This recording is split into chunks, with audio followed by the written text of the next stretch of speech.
Hello guys, तुमच्या सगळ्यांचं माझ्या ब्लॉगमध्ये स्वागत आहे। आज मी माझ्या बहिणी भावांसोबत उसाचा रस पिण्यासाठी आले आहे। खरंच जागा इतकी सुंदर होती की मनातच भरली।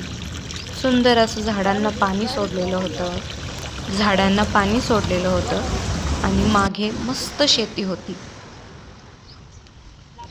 गावाकडे उसाचं रस असंच काढलं जातं आणि त्याची चव देखील खूप छान असते। ऊसाचा रस काढून झाला होता, पण माझ्या व्हिडिओसाठी काका मला विचारत होते, अजून एक ऊस लावू का? माणुसकी ह्यालाच म्हणतात।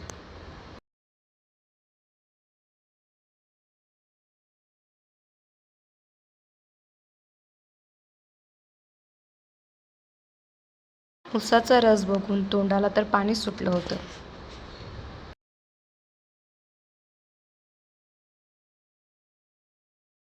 आणि फायनली, वाह! गरम वातावरणात थंड ऊसाचा रस पिण्याची मजाच वेगळी। मस्त हवा चालू होती आणि आम्ही झुल्यावर बसून ऊसाचा रस पित होतो। काकांना विचारून मग आम्ही झाडाच्या कैऱ्या पण तोडल्या। खूप मजा आली।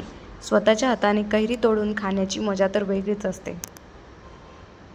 तुम्हाला जर माझा मिनी व्लॉग आवडला असेल तर नक्की लाईक आणि सबस्क्राईब करा। धन्यवाद।